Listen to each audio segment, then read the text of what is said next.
Go.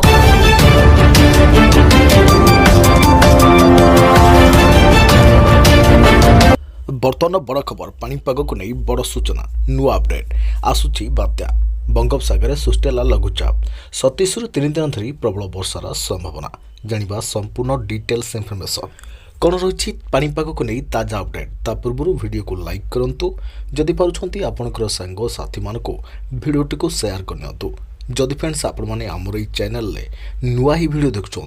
पूर्व केवे भी सब्सक्राइब करना तेज निहाती चैनल को सब्सक्राइब करने सहित पाखे आसुवा बेल आइकन को बजाय रखता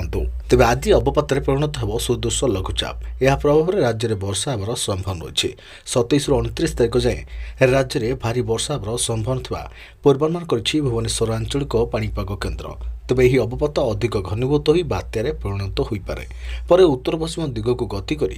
तमिलनाडु किंबा श्रीलंका उपकूल मुहांब तेज बात्या हेले यार ना रहिबो फेंगाल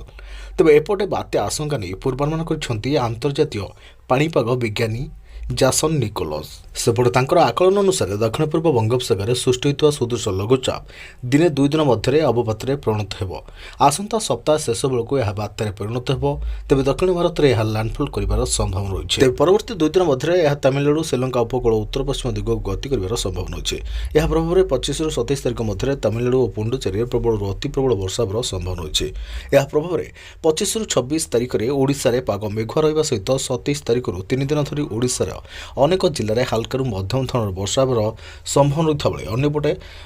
किसी जिले में प्रबल वर्षा हो पारे अंपटे बर्तमान अभ्यंतरण ओडिशा रे अधिक शीत अनुभूत होउछि आगामी 2 दिन मध्य सर्वनिम्न तापमात्रा रे विशेष परिवर्तन हेब नाही पर 3 दिन पर्यंत ओडिशा रे तापमात्रा 2 रु 4 डिग्री वृद्धि पाइब सेहीपरि किछि जिले में कुहुड़ी दृश्यमान हेब